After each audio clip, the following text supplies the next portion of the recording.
Welcome back, everybody. We are diving deep today into something really, really cool. Nearby planets that might be just like our own Earth.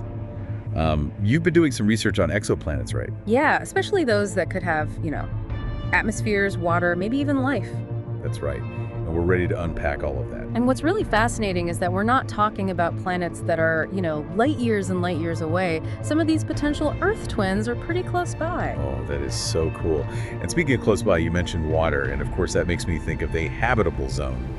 You know, that Goldilocks region where a planet is just the right distance from its star for liquid water to exist. Yeah, the habitable zone is super important in our search for life as we know it. Finding a planet in that sweet spot immediately makes you think, could it harbor life? Absolutely. And one of the most exciting examples of that is Proxima Centauri b. It's only 4.2 light years away. It's the closest known exoplanet that's in the habitable zone of another star. That's right, but 4.2 light years, while astronomically close, is still really far with our current technology.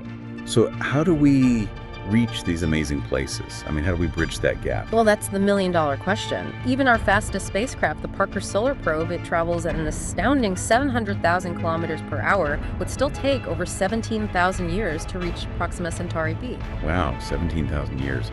To put that into perspective, that's longer than all of recorded human history. Yeah. So what are the chances for faster interstellar travel? Well, scientists are exploring some really innovative propulsion systems, each with its own pros and cons. One promising avenue is nuclear propulsion, which harnesses the immense energy of the atom. Nuclear propulsion, that sounds like something straight out of Star Trek. How much faster could it get us to these exoplanets? Well, theoretically, it could propel a spacecraft to like 10 to 20% the speed of light. So that means a trip to Proxima Centauri b could be shortened to a few decades. Still a long journey, but within the realm of possibility for a multi-generational mission. A multi-generational mission. So you're talking about like a spaceship where generations of humans would be born, live and die on board before reaching the destination. Precisely. It's a concept that raises all sorts of ethical and logistical questions, but it's one of the more realistic scenarios for interstellar travel within a human timeframe. Wow, that's mind-blowing. What about other possibilities? I've heard about fusion propulsion, but it sounds like it's still in the very early stages of development. Yeah, fusion propulsion aims to replicate the process that powers the sun, fusing atoms to release tremendous energy. It could potentially be even faster than nuclear propulsion, but the challenges are immense. We're talking about achieving sustained and controlled fusion reactions, and that's something we haven't fully figured out here on Earth yet. So fusion propulsion is a possibility, but it sounds like it might be a long way off. Are there any other options on the table? Well, there's the intriguing concept of solar sails. They're giant, ultra-thin mirrors that capture the momentum of photons from sunlight or powerful lasers to propel a spacecraft, like cosmic sailing. Solar sails. That sounds so elegant. How feasible is this technology for interstellar travel? It's actually already being tested.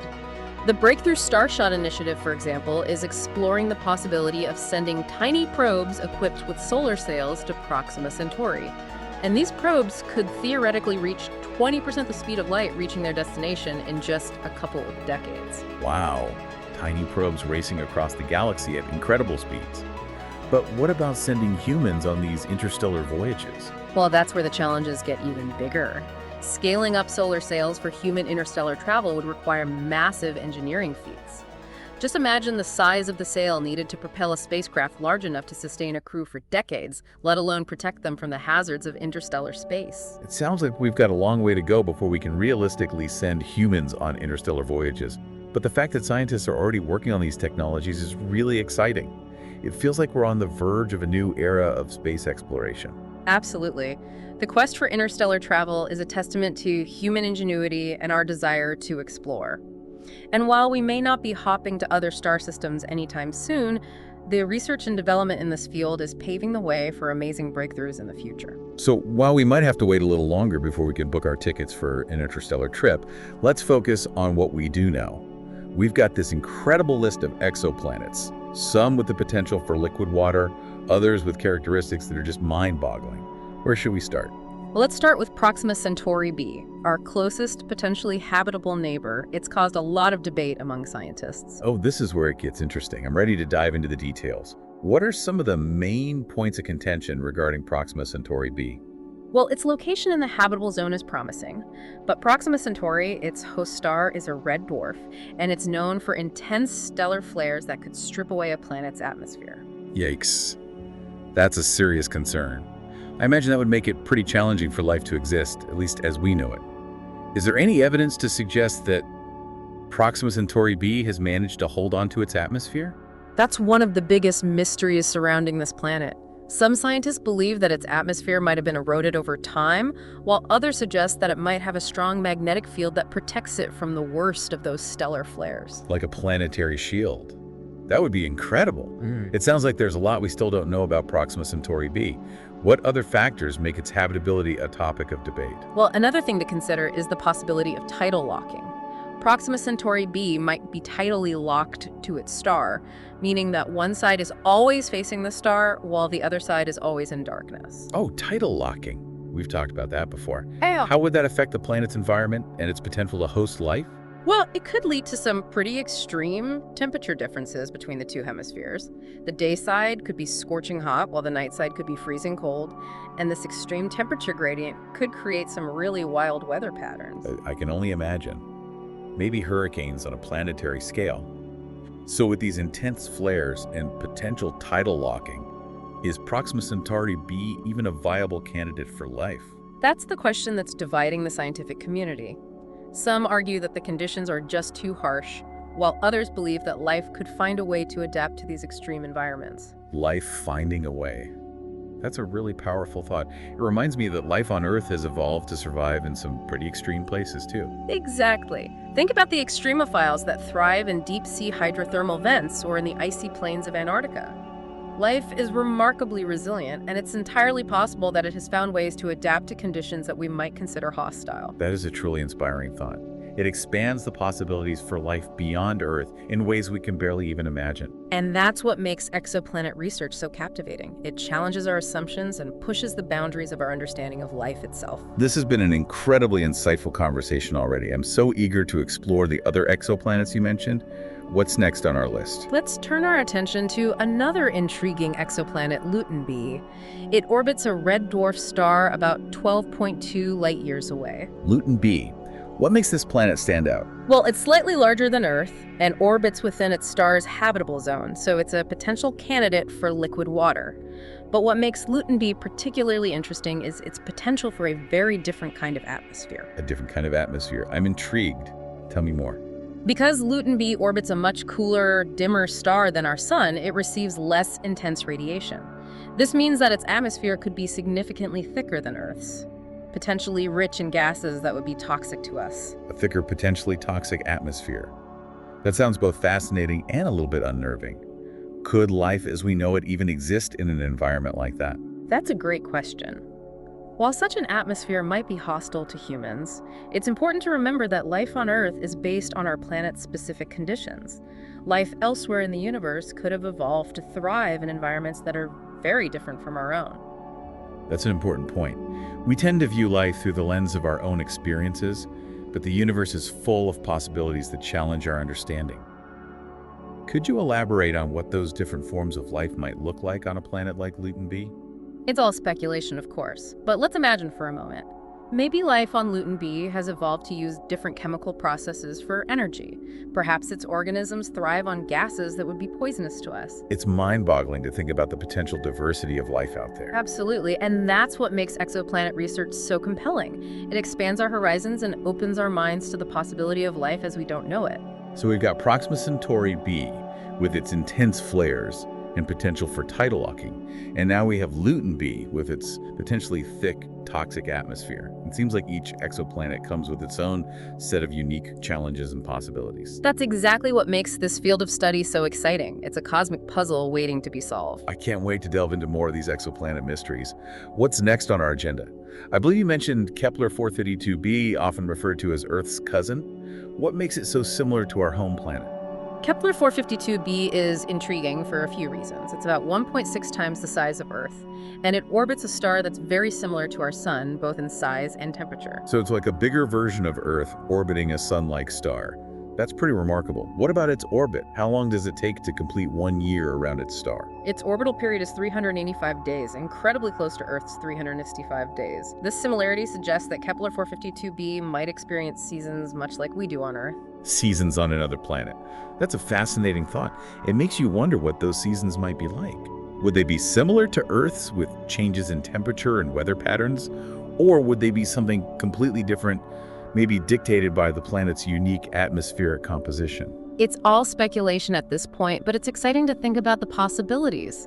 Imagine vast alien landscapes transforming with the changing seasons, maybe with vibrant colors we've never even seen before. I love that image. It makes me wonder if there are alien creatures on Kepler 452b experiencing these seasonal shifts, adapting their lives to the planet's rhythms, just as life on Earth does. It's certainly a tantalizing thought. While we haven't detected any signs of life on Kepler 452b, yet its similarities to Earth make it a prime target for further investigation. I'm definitely adding Kepler 452b to my list of potential vacation destinations. It sounds like a captivating world. It certainly is, and it's just one example of the incredible diversity of exoplanets that we're discovering. Speaking of diversity, I believe you mentioned a star system with not one, not two, but 7 Earth-sized planets. That's the TRAPPIST-1 system, right? That's right. The TRAPPIST-1 system is a real planetary treasure trove.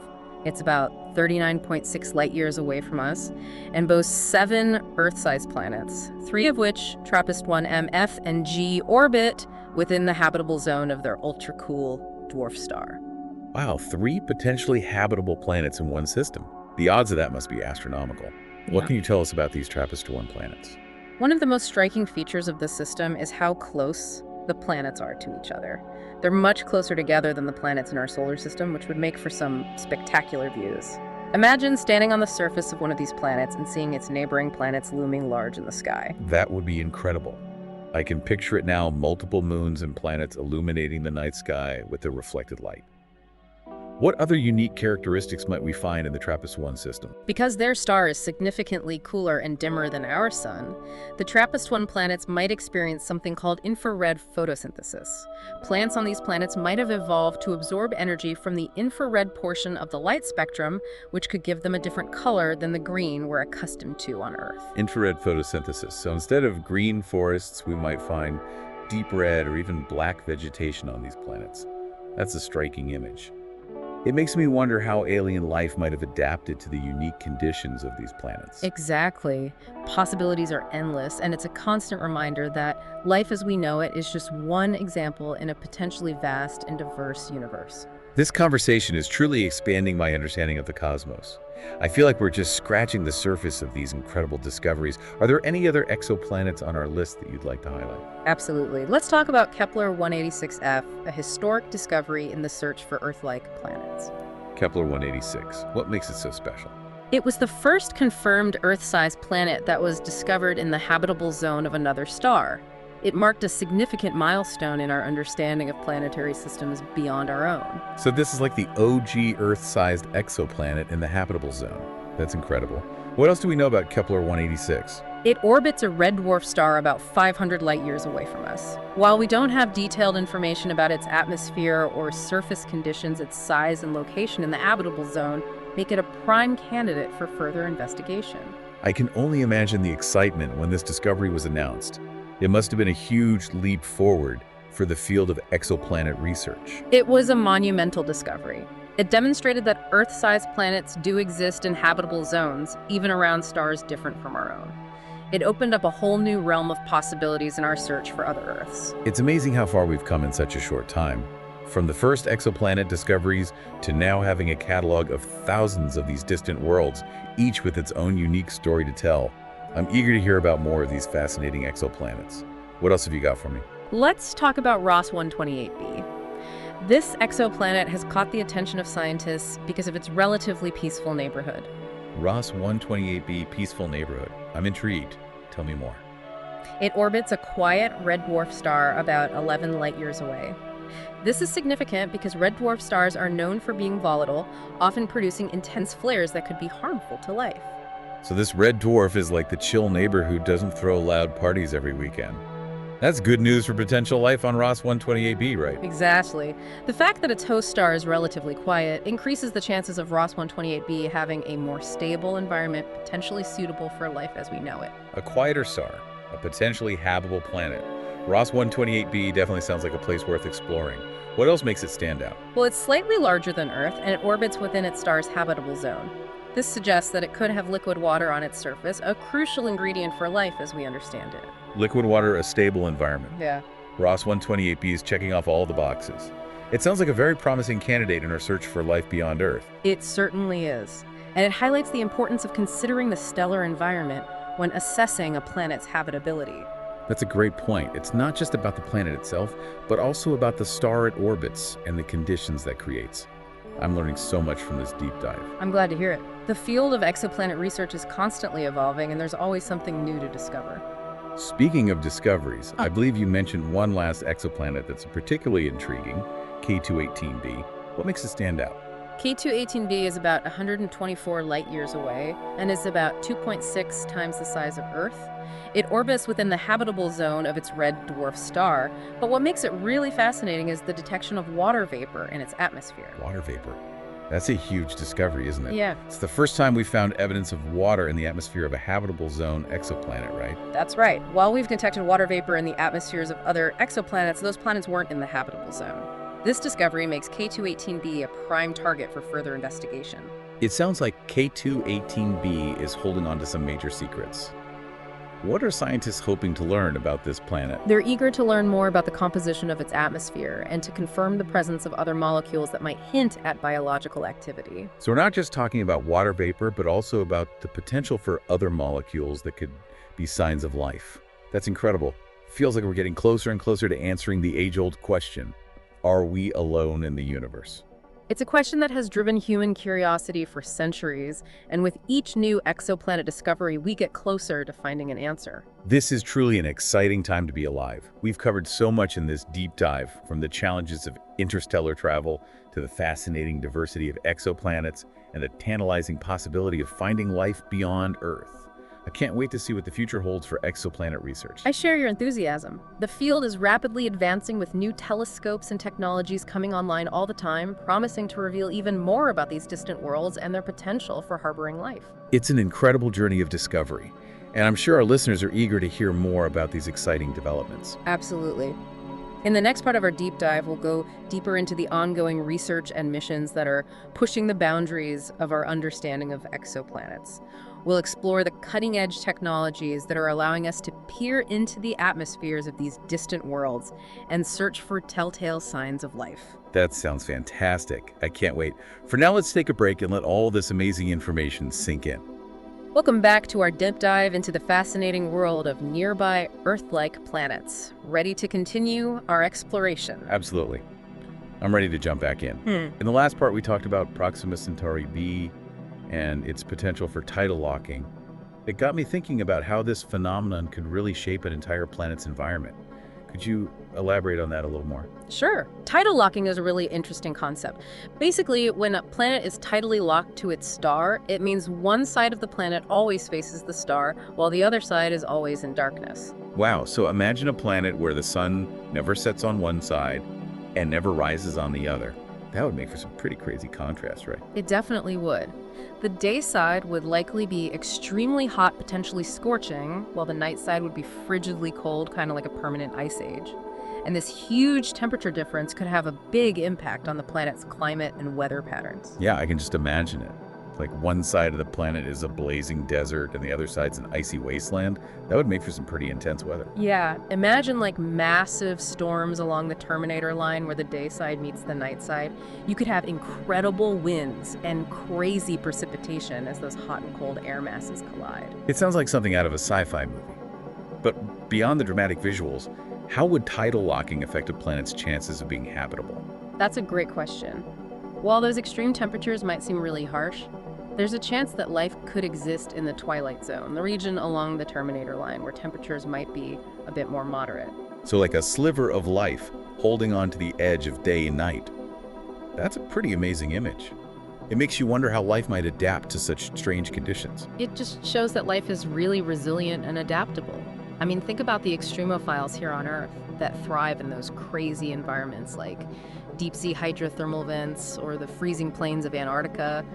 It's totally possible that life on a tidally locked planet could find ways to thrive in the twilight zone or even come up with unique strategies to deal with the extreme temperatures on either side. It really expands our thinking about what's possible for life beyond Earth. Speaking of unique conditions, let's move on to another fascinating exoplanet we talked about earlier, Luton B.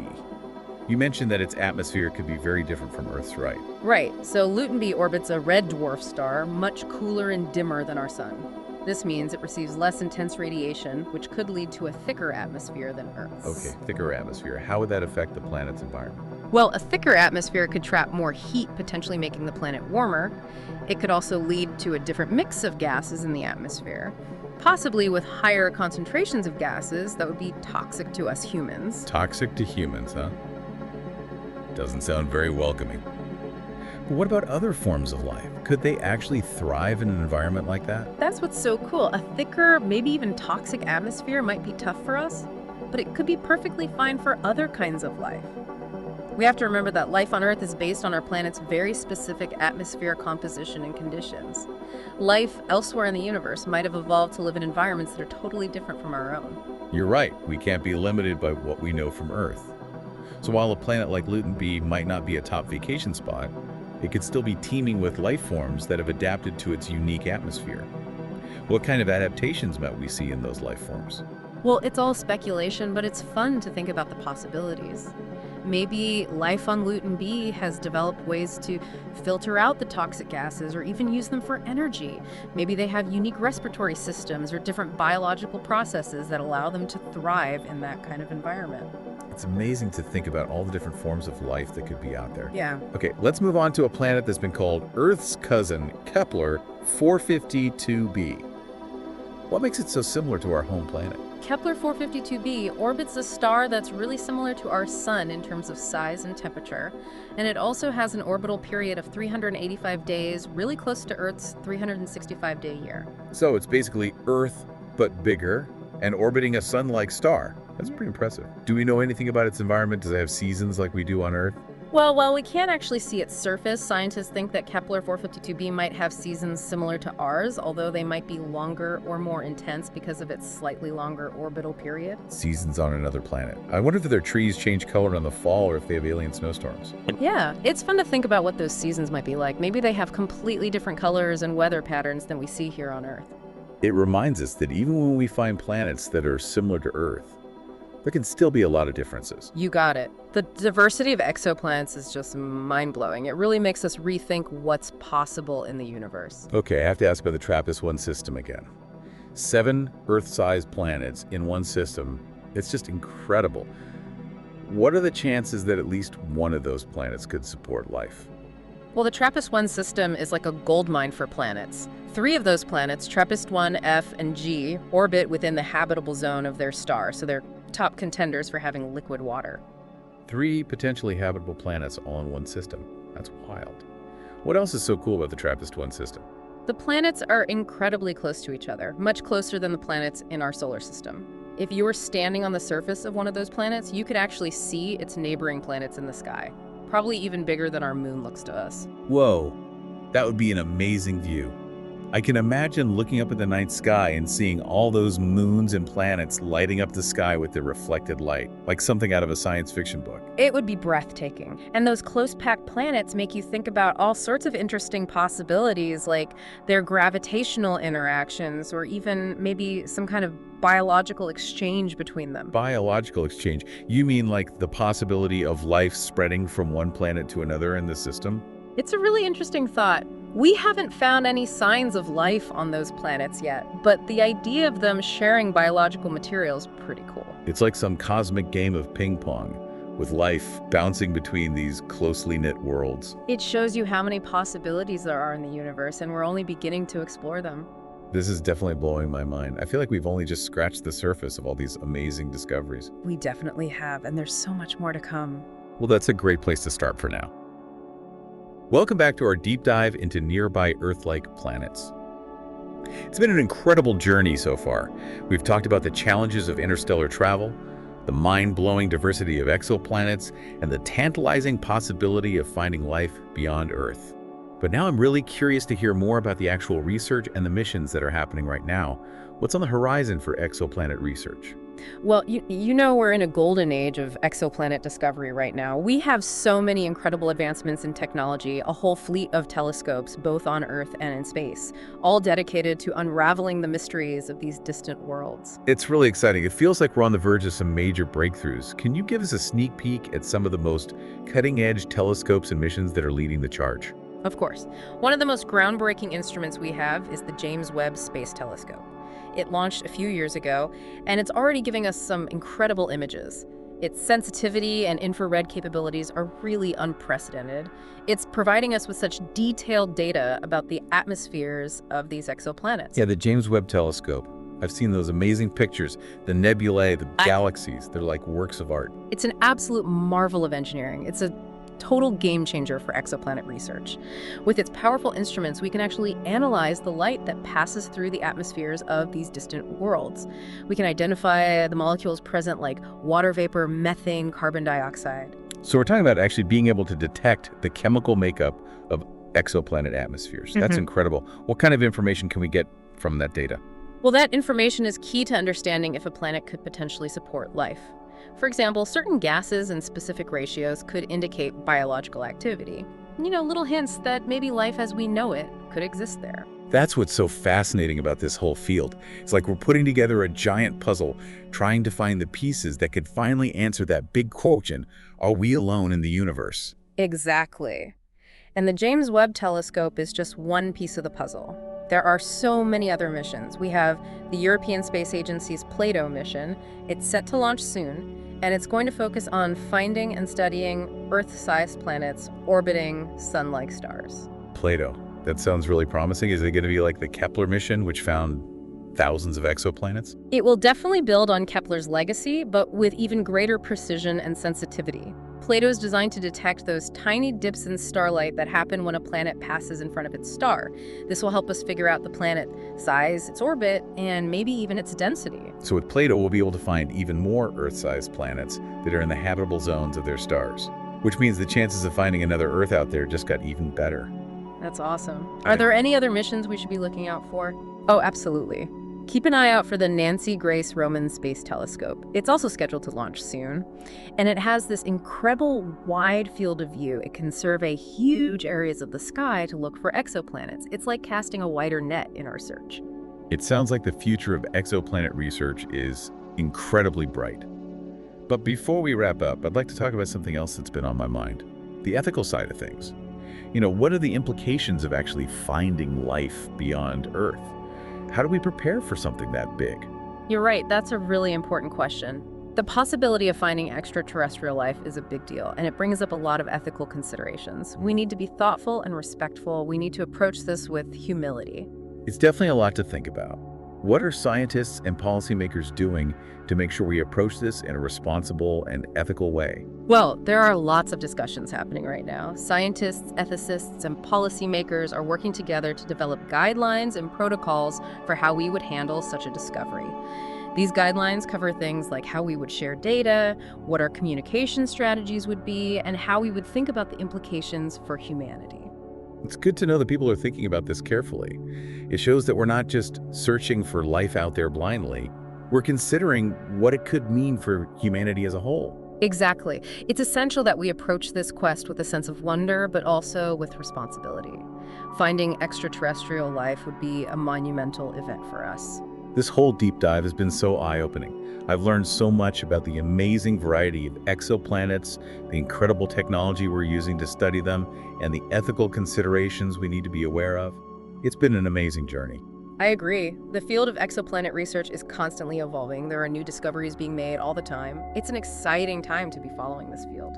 It really is. And on that note, I think we've reached the end of our deep dive.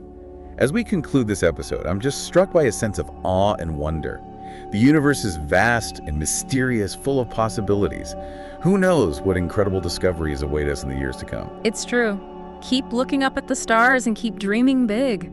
The universe is calling, and our adventure is just beginning.